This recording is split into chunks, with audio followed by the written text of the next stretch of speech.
Holidays nale adu namma GT Holidays da, South India's #1 travel brand. Satyabama Institute of Science and Technology, admissions open. பழசுக்கு எப்பவுமே மதிப்பு இருக்கு. ஒரே நிமிஷத்துல உங்களோட use மொபைல்ஸை நம்ம டோஃபைல வித்துட்டு பணமா மாத்திக்கோங்க. தொகுதி மறுவரை எப்படி செய்வீங்க அப்படின்னு சொல்லுங்க அப்படின்னு சொல்லி கரெக்ட். முடிய மாட்டீங்க எங்களுக்கு லாஸ் தெற்கு தேய்கிறது வடக்கு வாழ்கிறதுன்னு கிளம்புறதெல்லாம் ஓவர். உள்துறை அமைச்சர் திரு அமித்ஷா அவர்கள் கோயம்புத்தூர் போட்டு ரொம்ப தெளிவாக சொல்றார். விகிதாச்சார அடிப்படையில் செய்வோம். தமிழ்நாடு உட்பட தென் மாநிலங்களுடைய சீட்டு கூடுமே தவிர குறையாது. ரைட்டுங்களா? முடிஞ்சு போச்சு கதை. இந்த விகிதாச்சாரம் இந்த ப்ரோ ரேட்டாங்கிறது என்ன இன்னும் கொஞ்சம் கிளாரிஃபை பண்ணிட்டா இந்த பிரச்சனை முடிஞ்சிருமே சார். 8 சீட்டு குறையும்னு மாண்புமிகு முதலமைச்சர் அறிவிக்கிறார். எதன் அடிப்படையில் ஒரு பதில் சொல்லும். இந்திய அரசு சொல்லி இருக்குதா? அப்ப 8 தொகுதி குறையும் அப்படிங்கிற ஒரு அச்சத்தை ஏற்படுத்துறாங்கல்ல, அதுக்கு என்ன தரவுன்னு அதுல ஒரு கிளாரிட்டி இல்லைன்னு ஆரம்பிக்கவே இல்லையே. இதனால தமிழ்நாட்டுடைய குரல் நசுக்கப்படும். ஆனா தலைக்கு மேல ஒரு கத்தி தொங்குது. நம்ம இப்பயே கொஞ்சம் பிரிகாஷனா பண்ண வேண்டிய வேலை இருக்குன்னு முதலமைச்சர் எனக்கு அனைத்து கட்சி தலைக்கு மேல பொறுப்பு இருக்குது. இது கவனிக்க வேண்டிய விஷயம், மாற்று கருத்து இல்ல. ஆனால் அது கத்தி பேய் பிசாசு பூச்சாண்டின்னு நீட் மாதிரி நீங்க பயமுறுத்துறீங்க. ஒண்ணுமே வராம அது வந்து எதிர்கட்சிகள் இப்படி பண்ணிட்டாங்க, ஆளுங்கட்சி இப்படி பண்ணிருச்சு, நமக்கு அநியாயம் நடந்துருச்சு, நம்ம இழக்க போறோம் 8 தொகுதி நம்பர். எங்க அக்கா கனிமொழி இங்கிலீஷ்ல வீடியோ போடுறாங்க, எங்க அக்கா தமிழ்ல வீடியோ போடுறாங்க. அப்ப இப்ப மக்கள் தொகை எடுத்தா அப்ப கண்டிப்பா தென் மாநிலங்களுக்கு பாதிப்பு வரும். மக்கள் தொகை 40-50 ஆகாதா?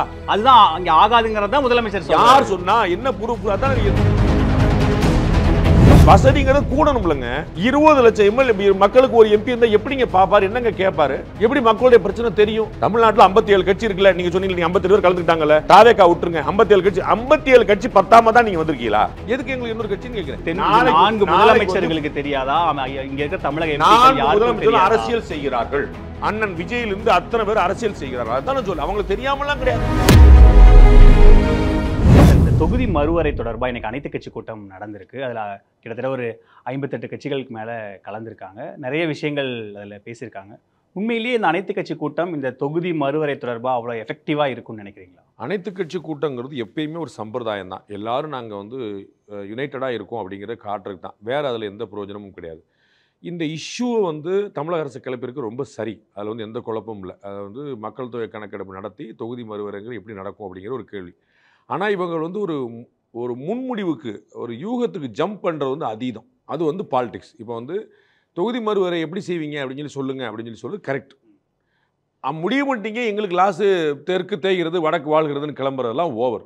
எந்த ஃபார்முலாவும் இல்லாமல் உங்களுக்கு ஞாபகம் இருக்கும், சிஏஏ பிரச்சனை வந்தபோது ரொம்ப தெளிவாக எல்லாருக்கும் தெரிஞ்சது, அது இந்திய முஸ்லீம்களுக்கு ஒரு பொட்டு கூட பாதிப்பு கிடையாது. இன்னைக்கு வரைக்கும் ஒருத்தர் கூட பாதிக்கப்படல. இவ்வளோ சிஏ அமல் ஆயிடுச்சு. எங்கேயாவது ஒருத்தர் பாதிக்கப்படலாம் சொல்லுங்கள்.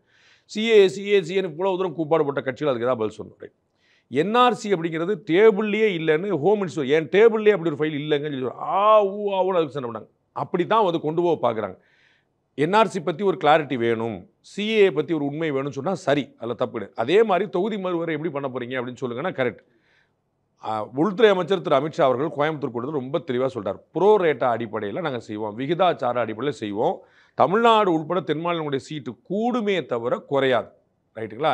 முடிஞ்சு போச்சு கதை. இதுக்கப்புறம் அவங்க வந்து ஒரு கருத்து கேட்புக்கு மாநிலம் முழுக்க அனுப்புவாங்க, நாடு முழுக்க அனுப்புவாங்க. அன்னைக்கு நம்ம பேசிக்கலாம். நம்ம எல்லாருக்கும் தெரிஞ்ச விஷயம், 2009 வாக்கில் நமக்கு வந்து தொகுதி மறுவரை இதுக்கு முன்னாடி வந்தபோது தமிழ்நாட்டில் 39 இருந்துச்சு.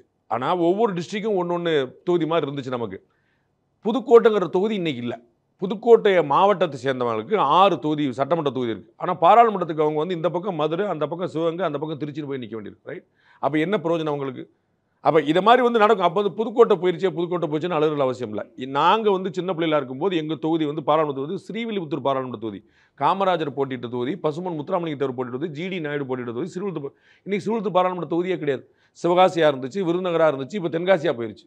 இதில் வருத்தப்படுற என்ன இருக்குது? அப்போ மறுவரையறை தான் இருக்கும். சிறுவில்லிபுத்தூர் பாராளுமன்ற தொகுதி மக்களுக்கு ஓட்டு இருக்கும், தென்காசிங்கிற பேரில் இருக்கும். அப்போ வந்து என்ன வரப்போகுதுன்னு தெரியாமல் நான் பூச்சாண்டி காட்டல நியாயம் இல்லை. நான் சொல்றேன் எவ்வளவு எண்ணிக்கை கூடுதுங்கிறதுல தானே இங்கே சந்தேகமே வருது. இங்கே அதை பற்றி ஏதாவது தரவு இவங்கள்ட்ட இருக்கா? இவங்க 8 சீட்டு குறையும்னு மாண்புமிகு முதலமைச்சர் அறிவிக்கிறார். எதன் அடிப்படையில் ஒரு பதில் சொல்லும். 8 சீட் எந்த தரவு? யார் சொன்னா அவங்களுக்கு? புரியுங்களா? யாரோ ஒருத்தர் கால்குலேட் பண்ணி வெளிநாட்டை சேர்ந்த ஒருத்தர் எக்ஸ்பர்ட் ஒருத்தர் இருக்கிறாரு, அவர் வந்து இப்படி கால்குலேட் பண்ணாரு. இஃப்ஸ் அண்ட் பட்ஸ் வச்சு போடுற ஒரு விஷயத்தை நீங்கள் சொன்ன என்ன கணக்கு? தமிழ்நாடு அரசு வந்து ரொம்ப முங்கி போச்சு, அது வந்து கடலில் தத்தளிச்சிட்டு இருக்கு, இந்திய மாநிலங்களே கடைசி மாநிலம் தமிழ்நாடு தான் அப்படின்னு சொல்லிட்டு உங்களுடைய ஊடகம் ஒரு சர்வே போடுன்னு வச்சுக்கோங்க. தமிழக முதலமைச்சர் வருத்தப்பட்டுருவாரா, அழுவாரா? நீங்கள் யாருங்க அதை சொல்கிறீங்க பாரு, சரிங்களா? அப்போ அதிகாரப்பூர்வமாக மத்திய அரசு சொல்லுது, நீத்தி ஆயோக் சொல்லுது, ஸ்டேட் கவர்மெண்ட் சொல்லுது அப்படின்னா யோசிப்பார். இந்திய அரசு சொல்லியிருக்குதா? அப்போ 8 தொகுதி குறையும் அப்படிங்கிற ஒரு அச்சத்தை ஏற்படுத்துறாங்கல்ல, அதுக்கு என்ன தரவுன்னு கேட்கு. ஆனால் மக்கள் தொகை அடிப்படையில் தொகுதி மறுசீரை பண்ணும்போது கண்டிப்பாக இந்த நீங்கள் வட மாநிலங்களில் பாப்புலேஷன் அதிகமாக இருக்கும்போது தொகுதியில் அங்கே தமிழ்நாட்டோட கம்பேர் பண்ணும்போது எக்ஸஸ் ஆக வாய்ப்பு இருக்குல்ல. இது வந்து இந்த வாய்ப்புங்கிற வார்த்தையை பயன்படுத்துறீங்க அப்படின்னா இஃப் அண்ட் பட்டுன்னு அர்த்தம், புரியுதுங்களா? இப்படி ஆயிடுச்சுன்னா அப்படி ஆயிரும்ல, மக்கள் தொகை அடிப்படையில் நீங்கள் பண்ணீங்கன்னா எங்களுக்கு நட்டம் ஆயிரும்ல, அதுதானே. அதுக்கு தான் ஒரு புரோரேட்டா அப்படிங்கிற வார்த்தையை பயன்படுத்துறாரு, விகிதாச்சார அடிப்படையில். அது ஒரு கிளாரிட்டி இல்லைன்னு ஆரம்பிக்கவே இல்லையே. நான் சொல்றேன், நீங்க வந்து நீங்க குழந்தை பிறக்கணும்னு சொல்லி சொல்றோம், அதுக்கான முயற்சி நடந்துட்டு இருக்கு. நீங்க வந்து ஆம்பளையா சண்டை போட்டுங்க, இன்னும் கல்யாணமே ஆகலன்னு சொல்லிட்டு இருக்கிறேன். இவ்வளவுதான். நீங்க வந்து வாங்க, நீங்க பேசுவோம், மண்டபம் பிடிங்க, 150 சமாச்சாரம் உள்ள இருக்குன்னு. நீங்களா வந்து இதுல இப்படித்தான் அது அப்படித்தாங்கிறது என்ன கணக்குன்னு நான் கேட்குறேன்.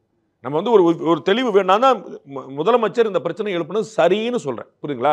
அவர் அரசியலுக்காக பிரச்சனை கிளப்புறாருன்னு சொல்ல, அதற்கு அப்புறம் போறதுல உங்கள்ட்ட என்ன தரவு இருக்குன்னு. இன்னைக்கு எல்லாரும் அப்படியா வட மாநிலங்கள் வந்து அப்படி போகுது, மக்கள் தொகை அடிப்படையில் பண்ணது ரொம்ப அருமையா காங்கிரஸ் கட்சியில் பிஜேபியில் ஒரு கேள்வி எழுப்புறாங்க. காங்கிரஸ் கட்சியை சேர்ந்த மூத்த தலைவர் திரு ராகுல் காந்தி ஒரு பிரச்சனை எழுப்பினார். போற 2024 மக்களவைத் தேர்தலில் நாடு முழுக்க சொன்னார், என்னது, எவ்வளவு மக்கள் இருக்கிறாங்களோ அவ்வளவு மக்களுக்கு அவ்வளவு உரிமை. தெலுங்கானால பேசினது கூட எல்லா இடத்துலயும் சொன்னார், எல்லா இடத்துலயும் எவ்வளவு மக்கள் தொகை எவ்வளவோ அவ்வளவு உரிமையினர். இப்ப இந்த திமுக கூட்டணி அங்க காங்கிரஸ் உட்கார்ந்து இருக்க ஒரு வார்த்தை கேட்டிருக்காங்களா? நீங்க தானங்க சொன்னீங்க மக்கள் தொகை, அதை ஏற்கல ஆக்சுவலா பிஜேபி. புரிஞ்சுக்கோங்க, அன்னைக்கு நம்ம நீங்க புரிஞ்சுக்கணும், அன்னைக்கு திரு ராகுல் காந்தி அவர்கள் மக்கள் தொகை அடிப்படையில் உரிமை அப்படின்னு சொன்ன போது இப்படி ஒரு சிந்தனை வந்தா தென் மாநிலங்கள் பாதிக்கப்படும் சொன்னது யார் தெரியுமா? மோடி அவர்கள், பாரத பிரதமர் நரேந்திர மோடி. புரியுங்களா? நீங்க எப்படி உல்டா கேம் ஆடுறீங்க? சொன்னது அவர் கூட்டணி வச்சுட்டு பக்கத்தில் வச்சுட்டு அனைத்து கட்சி கூட்டத்தில் உட்காந்துருக்கீங்க. நீங்களும் வந்து பேசிட்டு ஆமாப்பா வடக்கு வாழுது தெற்கு தெரியும் சொல்லிட்டு இருக்கீங்க. ஆனா இப்படி போனா நாடு தென் மாநிலங்கள் பாதிக்கப்படுங்க சொன்ன பாஜக வெளியே நிற்குது, அனைத்து கட்சி கூட்டத்தில் கலந்துக்கலன்னு சொல்லிட்டு இருக்கீங்க. புரியுங்களா? அப்ப தென் மாநிலங்கள் மேல கவலை கொண்டு இருக்கிறது யாரு? நான் சொல்ற பூரா நீங்க இருக்கான்னு பாத்துங்க, சரிங்களா? அது என்ன நல்ல ஹிந்தி வார்த்தை சொன்னார், ஜித்னா அபாதி உத்னா ஹக் அப்படின்னு அந்த வார்த்தையை பயன்படுது. எவ்வளவு மக்கள் தொகையோ அவ்வளவு உரிமைன்றார். அப்ப அவங்க சொன்னதான ஆபத்தான கணக்கா இருக்கு. அப்படி ஒரு தரவுல நாங்க பண்ண போறோம் இவங்க சொல்லவும் இல்லை, புரியுங்களா? இதுல வந்து மகளிர் இடஒதுக்கீடு இருக்குது, இதுல தொகுதி மறுவரை இருக்கு, ரெண்டுக்கு முன்னாடி மக்கள் தொகை கணக்கெடுப்பு. இதெல்லாம் வந்த பிறகுதான் முடியும். 26ல் ஆரம்பிப்பாங்கன்னு சொல்லிட்டு இருக்காங்க. 29 பாராளுமன்ற தேர்தல் முன்னாடி கொண்டு வந்து சொல்லிட்டு இருக்காங்க. இது நிறைய காலம் இருக்கு. எதுவா இருந்தாலும் திரு எடப்பாடி பழனிசாமி கூட்டணிக்கு சொன்ன மாதிரி பப்ளிக்ல வராம போகாது. ஒளிச்சு வச்சுக்கிட்டு நாங்க உங்களுக்கு 30 தொகுதிகள் சொல்ல முடியாது. ஆனா தலைக்கு மேல ஒரு கத்தி தொங்குது, நம்ம இப்பயே கொஞ்சம் பிரிகாஷனா பண்ண வேண்டிய வேலை இருக்குன்னு முதலமைச்சர் இன்னைக்கு அனைத்து கட்சி தலைக்கு மேல பொறுப்பு இருக்குது, அவர் அதை கத்தின்னு வந்து ஏமாத்துறாரு. தலைக்கு மேல பொறுப்பு இருக்கு. நான் ஆமா முதலமைச்சர் விஜிலண்டா இருக்கணும்ன்ற. சந்திரபாபு நாயுடு முதல் முறையா மக்கள் தொகை பிரச்சனை பற்றி எழுப்பின போது சரின்ற, அதுல இது கவனிக்க வேண்டிய விஷயம் மாற்று கருத்து இல்லை. ஆனால் அது கத்தி பேய் பிசாசு பூச்சாண்டின்னு நீட் மாதிரி நீங்க பயமுறுத்துறீங்க. நீட் ஒரு தேர்வு, தமிழ்நாட்டில் வந்து நுழைத்தேர்வு இல்லைன்னு சொல்லி சொல்லுங்க. இன்ஜினியரிங் தமிழ்நாட்டில் நுழைத்தேர்வு இல்லைன்னு சொல்லி சொல்லுங்க. சட்டத்துக்கு நுழைத்தேர்வு தமிழ்நாட்டில் இல்லைன்னு சொல்லி சொல்லுங்க. தமிழ் மாணவர்கள் இல்லைன்னு சொல்லி சொல்லுங்க. அப்புறம் மருத்துவம் மட்டும் வேண்டாம் சொன்ன அர்த்தம். இன்ஜினியரிங் இருக்கா இல்லையா? ஜேஇங்கிறது என்னது? எப்படி நீங்க போவீங்க? கிளாட்டுங்கிறது என்னது? எப்படி நீங்க போவீங்க? கிளாட் யாருக்கு? சட்டம் படிக்கிறவங்களுக்கு. ஜேஇ யாருக்கு? இன்ஜினியரிங். அதெல்லாம் இருக்கலாமா? அப்ப நீங்க எப்படி கிளாட்டை விட்டுட்டீங்க, ஜேஇயை விட்டுட்டீங்க, நீங்க நீட்டை மட்டும் பிடிச்சிக்கிட்டீங்க, ஒரு பேய் பிசாஸ் பிடிச்சாண்டி மாதிரி. அதை மாதிரி நீங்க வந்து சிஏசின்னு பிடிச்சிங்க, என்ஆர்சி பிடிச்சிங்க. இப்போ நீங்க புதுசாக வந்து தொகுதி மறுவாரேன்னு சொல்லிட்டீங்க. கழுத்துக்கு மேல கத்தி எங்க தொங்க, கழுத்துக்கு மேல பொறுப்பு இருக்கு, தலைக்கு மேல பொறுப்பு இருக்குது. நீங்க கவனிக்க வேண்டிய விஷயம். எஸ், கவனிக்க வேண்டிய விஷயம். ஒண்ணுமே வராம அது வந்து எதிர்கட்சிகள் இப்படி பண்ணிட்டாங்க, ஆளுங்கட்சி இப்படி பண்ணிருச்சு, நமக்கு அநியாயம் நடந்துருச்சு, நம்ம இழக்க போறோம். 8 தொகுதி நம்பர். எங்க அக்கா கனிமொழி இங்கிலீஷ்ல வீடியோ போடுறாங்க, எங்க அக்கா தமிழ்ல வீடியோ போடுறாங்க. என்ன தர வச்சிருக்கீங்க? இல்ல, அமித்ஷா அவர்கள் விகிதாச்சார அடிப்படையிலன்னு பேசினதுக்கு அப்புறம் தான் இந்த விஷயம் இன்னும் சூடு பிடிக்குது. அதுக்கப்புறம் அவர் கிளாரிட்டி கொடுங்கன்னு கேக்குறாங்க. அதுதானங்க கிளாரிட்டி. அதுதானங்க கிளாரிட்டி. இல்ல, அதுல ஒரு தெளிவின்மை இருக்கு. நீங்க ஒண்ணு 71 மக்கள் தொகை அடிப்படையில் அதோட சீல் பண்ணுங்க, இல்லைன்னா 550 மக்கள் தொகை இருக்குன்னா அதுல இருந்து நீங்க கணக்கெடுங்க. 71 மக்கள் தொகையில பண்றத மாதிரி ஒரு அநீதியே கிடையாது. உங்களுக்கு புரியுங்களா? உங்களுடைய வருமானம் எவ்வளவுங்கிற 71க்கு ஏற்ற மாதிரி 1971 அடிப்படையில் உங்க வருமானம் தீர்மானிப்பா சரின்னு சொல்றதா? அப்டேட் பண்ணிக்க வேண்டாமா? நீங்க ஜிடிபியோ எல்லாமே உங்களுக்கு வந்து கரண்ட் டேட்ல அப்டேட்டா இருக்கணும். நீங்க வந்து முன்னாடி 2011 கணக்கு 2001 கணக்கு வச்சா என்ன பிரயோஜனம்? அப்ப இப்போ மக்கள் தொகை எடுத்தா அப்ப கண்டிப்பா தென் மாநிலங்களுக்கு பாதிப்பு வரும் இல்ல சார்? மக்கள் தொகை அடிப்படையில பண்ணும்போது கண்டிப்பா பாதிப்பு வரதானே செய்யும். தென் மாநிலங்களுக்கு பாதிப்பு வருங்கிறது உங்களுடைய யூகம். அது மக்கள் தொகை கணக்குல தான் எடுப்பாங்க, அதுல குழப்பம் இல்ல. மக்கள் தொகை கணக்கெடுப்பு லேட்டஸ்டா உள்ளதுல பண்ணுவாங்க. ஏற்கனவே அது 25 வருஷம் முன்னாடியே பண்ணிருக்க, 96லேயே பண்ணிருக்க வேண்டியது. பண்ணாமட்டாச்சு, 2026 வரைக்கும் தள்ளி வச்சாச்சு. இந்த 2024 திருப்பி 1971 நிக்க முடியாது. 2026 வருஷத்துல உட்கார்ந்துட்டு நீ 1971 கணக்கு பண்றதே ஒரு அநீதி. ரைட்? 2026 அடிப்படையில் நடக்கும், நோ ப்ராப்ளம். மக்கள் தொகை அடிப்படையில் எனக்கு குறைஞ்சிருங்கிறது நீங்க, நான் ஃபார்முலாவே போடல இல்லைங்க. நான் ஃபார்முலா போட்டா தானங்க இதுல ஒரு அநீதி இருக்குன்னு நீங்க சொல்ல முடியும். மக்கள் தொகை கணக்கெடுப்பு உத்தரவாதம் அது வந்து நோ சேஞ்ச். அதில் புரோரேட் அடிப்படையில் விகிதாச்சாரம் நோ சேஞ்ச். உங்களுக்கு என்ன குழப்பம்? எல்லா கட்சிகளும் ஒரு கேள்வி எழுப்பும் போது இப்படிதான் பண்ண போறோம் ஒரு சின்ன கிளாரிட்டி அதை பண்ணும்போது சொல்லுவாங்க. என்னங்க நீங்க எனக்கு புரிஞ்சுக்கவே மாட்டேங்க. தேர்தல் அறிக்கை கொடுங்க இன்னைக்கு கேட்டீங்கன்னா நான் சொல்லி திமுக போயிட்டு 2026 தேர்தல் அறிக்கை கொடுங்கன்னு கேட்டீங்கன்னு சொல்லுவாங்க. தேர்தல் சமயத்தில் தரேன்னு சொல்லுவாங்க. அவ்வளவுதானங்க சொல்லிட்டு இருக்கேன். நேற்று எடப்பாடி பழனிசாமி அண்ணாமலை என்ன சொன்னாங்க? கூட்டணி பத்தி சொல்ல என்ன சொன்னாங்க? தேர்தல் நெருங்கட்டுங்க. அதை தானங்க நீங்க இன்னைக்கு உட்காந்துட்டு உங்க சேனலுக்கு வந்து ஒரு மேட்ரு வேணுங்கிறதுக்காக நான் வந்து தேர்தல் அறிக்கையை கொடுக்கல, கூட்டணி யாரும் முடிவாகல, நீங்க மக்கள் தொகை கண்டிப்பாக நடக்கல, உங்களுக்கு பொழுதுவரை நீங்க பண்ணிக்கோங்க. அவங்களுக்கு டைம் இருக்குன்னு அந்த ஃபைலை எடுக்கவே இல்லை. சென்சஸ் எடுக்கிறதா முதல்ல எடுக்கணும். சென்சஸ்ல என்னென்ன கேள்விங்க பார்க்கணும். ஜாதி கேட்கலாமா, வீடு கேட்கலாமா, போகலாமா கேட்கணும். அதற்கு பிறகுதான் அடுத்த கட்டத்துக்கு. அந்த புதிய நாடாளுமன்ற கட்டடம் அந்த கட்டடத்து இனாகரேஷன்ல இருந்தே இந்த சர்ச்சை வந்து தொடர்ந்துட்டு தான் இருக்கு. அந்த இருக்கையில இருந்தே அதுக்கப்புறம் அமித்ஷா பேசுனதுல இந்த சர்ச்சை 71 இந்த மக்கள் இந்த பாராளுமன்ற தொகுதி எண்ணிக்கை வந்து மறுவரையில பண்ணியிருக்கணும், நடக்கல. 96 நடந்திருக்கணும், நடக்கல. 2026 நடக்கணும். ரைட்டுங்களா? அப்ப எப்படியா இருந்தாலும் கூட தான் ஒரு கட்டடம் கட்டிட்டு நீங்க வந்து என்ன செய்வீங்க? திருப்பி இன்னொரு அனெக்சர் பில்டிங் போடுவீங்களா? 900 பேர் 1000 பேர் வர்ற மாதிரி உட்கார மாதிரி பண்றது சரிதானே? அதுல என்ன தப்பு?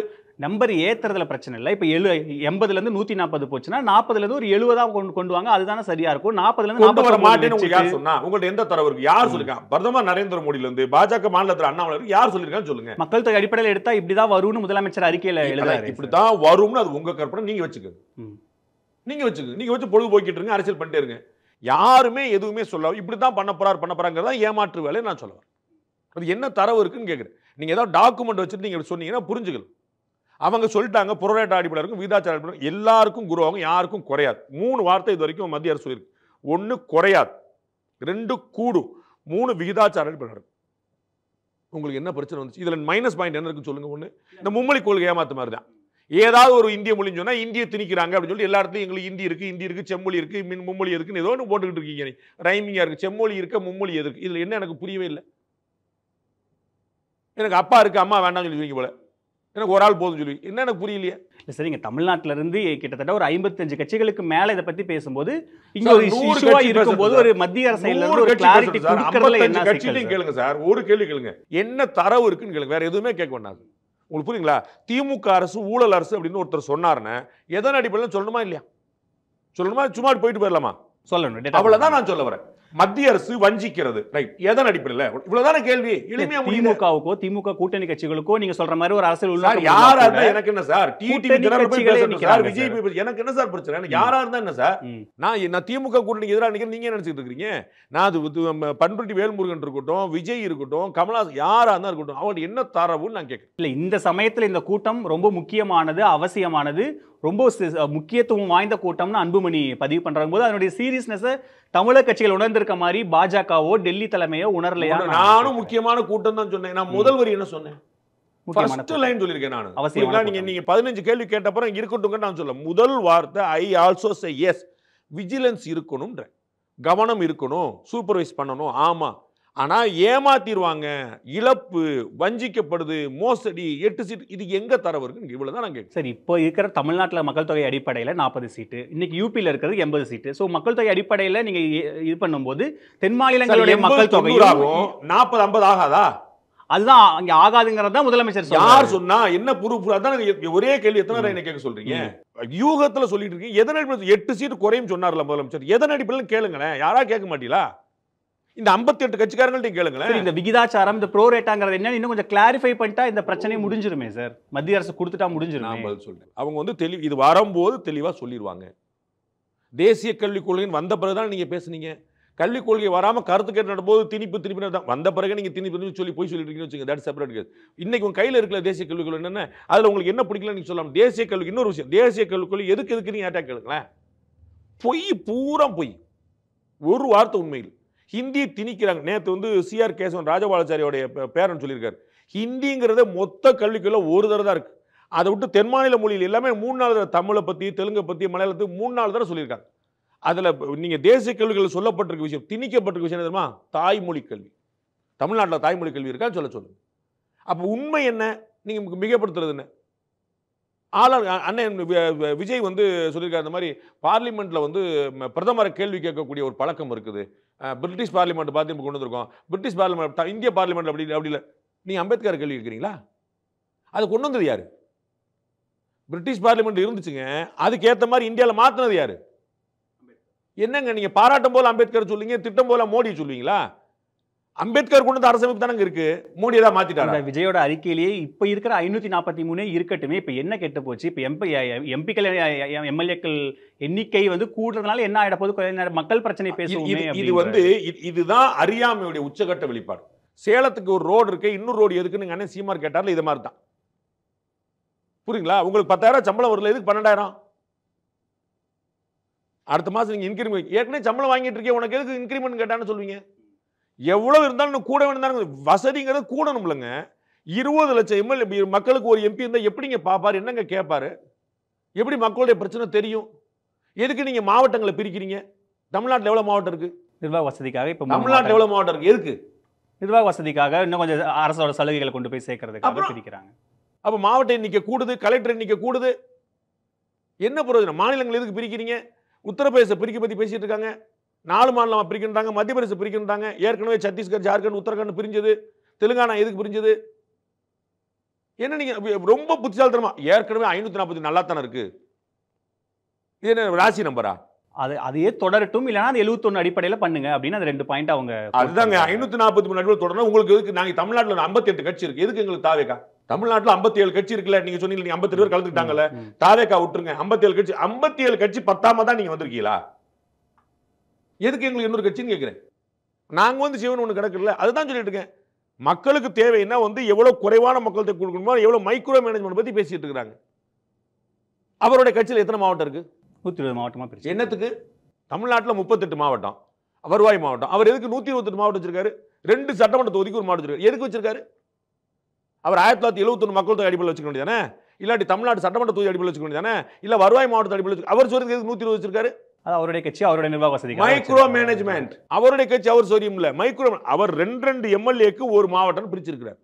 சரிங்களா? 234 240 வச்சுக்கோங்க, 120 வச்சுக்கோன்னு சொல்லிட்டு அவர் வந்து 2 பியூட்டிஃபுல்ன்றேன். அதை தானே செய்யணும். அப்ப 5 லட்சம் பேருக்கு 6 லட்சம் பேருக்கு ஒரு எம்பி இருந்தா பார்க்க முடியும். 20 லட்சம் பேருக்கு ஒரு எம்பி எவனை பார்ப்பீங்க? என்ன தெரியும் அவருக்கு? எங்க இருக்கு? கிழக்கு இருக்கு மேல. சென்னை மாதிரியான பகுதியில் வந்து 16 எம்எல்ஏ சட்டமன்ற தொகுதி இருக்கு, 3 எம்பி தொகுதி ஒரு சென்னையில் இருக்கு. இத்தனோண்டு இடம் தெரியுமா உங்களுக்கு? இருக்கிற மாவட்டத்தில் சின்ன மாவட்டம் சென்னை மாவட்டம் தான் தெரியுமா? இருக்கிற மாவட்டத்தில் சின்ன மாவட்டம் சென்னை மாவட்டம், இருக்கிற மாவட்டத்தில் அதிகமான மக்கள் தொகை மாவட்டம் சென்னை. ஏன் வீடு இப்படி இல்லை போகுது?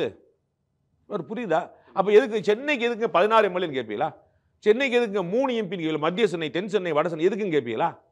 என்ன புரியவே இல்லையே. இதுக்கு முன்னாடி 3 ஒன்னா தானே இருந்துச்சு, ஒரே சென்னையா தானே இருந்துச்சு.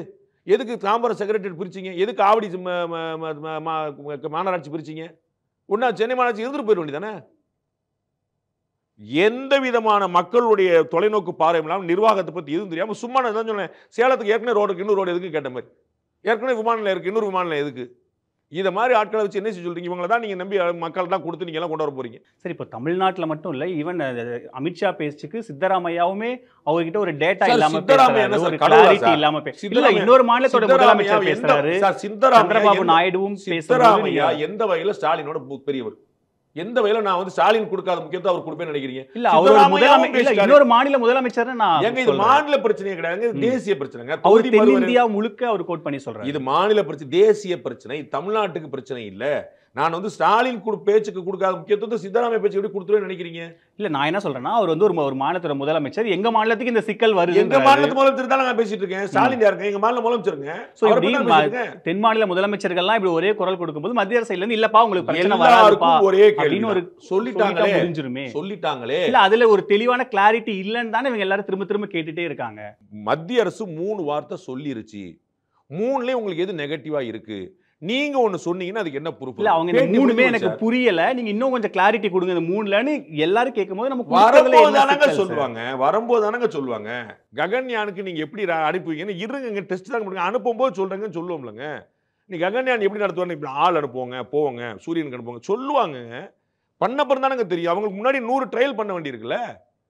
என்ன ஒரு ஃபார்முலாவே வகுக்காத போது எனக்கு நட்டம் சொன்னா என்ன அர்த்தம்? இல்ல, ஏமாத்துறாங்க. அமித்ஷா அந்த விகிதாச்சாரம்னு பேசினதுக்கு அப்புறம் தான் இது இன்னும் வெடிச்சு. அதனாலதான் திரும்ப திரும்ப அவங்க அதை பத்தி கேட்டுட்டே இருக்காங்க. விகிதாச்சாரம்னா உங்களுக்கு என்ன புரியுது? மக்கள் தொகை மட்டுமே கிடையாது, there is something else அர்த்தம். அவ்வளவுதான். அந்த சம்திங் எல்ஸ் சொல்லிட்டு கொஞ்சம் லேட்டா கிளாரிஃபை கொடுங்கன்றாங்க. சொல்ல முடியாது. சந்தோஷமா வச்சுக்கீங்களா? ஃபார்முலா வராம எப்படிங்க வச்சுவீங்க? நாளைக்கு வந்து ஒரு புது இது 4 முதலமைச்சர்களுக்கு தெரியாதா? இங்க இருக்க தமிழக எம்பிக்கள் அரசியல் செய்கிறார்கள். அண்ணன் விஜயிலிருந்து அத்தனை பேர் அரசியல் செய்கிறார்கள். அதுதான் சொல்ல. அவங்களுக்கு தெரியாமலாம் கிடையாது. அவங்க தெரியாமலாம் ஒன்றும் சொல்ல. தெளிவா அரசியல் பண்றாங்க. சிஏஏக்கு பண்ண மாதிரி, நீட்டுக்கு பண்ண மாதிரி, என்ஆர்சிக்கு பண்ண மாதிரி, மும்மொழி கொள்கைக்கு பண்ண மாதிரி இதுக்கும் அரசியல் பண்றாங்க. அண்ணாமலை கொடுக்குற தெளிவை அமித்ஷாவும் கொடுத்துட்டா இந்த பிரச்சனையும் முடிச்சு நான் ஏத்துக்கிறேன்றார் ஆர்எஸ். நாங்க ஏத்துக்கிறோம், இது இப்படிதான் பண்ண போறீங்கன்னு சொன்னா நாங்க ஏத்துக்கிறோம். அதுக்கப்புறம் நாங்க இதை பத்தி பேசவே இல்லை. கிளாரிட்டிக்குள்ள என்ன பிரச்சனைன்னா அவர் பேசுறாரு. பேசிட்டு இருக்கணும், ஒன்றும் பிரச்சனை. அவர் பேசக்கூடாது யாரும் சொல்ல மாட்டாங்க. ஆராசா பேசிட்டு இருக்கணும். நான் அதுக்கப்புறம் பேசலாம் ஏன்னு சொல்றாரு? பேசிக்கிட்டே இருக்கட்டுமே. யார் ஆராசா பேச வேணா தமிழ்நாட்டு யாரா சொல்ல முடியுமா? பேசிட்டே இருக்கட்டும். இல்ல சார், தமிழக பாஜக தலைவர் கொடுக்குற கிளாரிட்டியை மத்திய அரசு நான் கொடுத்தா நீங்க ஒத்துக்க போறீங்களா? நீங்க தான் அமித்ஷா கொடுத்தா ஒத்துக்கணும்னு சொல்லிட்டீங்க. அப்புறம் ஏன்டா கேக்குறீங்க? அமித்ஷா கொடுத்தா அப்புறம் நீங்க உங்களுக்கு என்ன கவலை? அது கொடுக்கறதுல என்ன சிக்கல்ன்றது தான் ஒரு ஆர்குமெண்டா வைக்கிறாங்க சார். பண்ணாதானங்க கொடுப்பாங்க. ஏங்க உங்களுக்கு புரிய மாட்டுது? சாலமன் பாப்பா பேர் ஆக்கி விட்டீங்க நீ.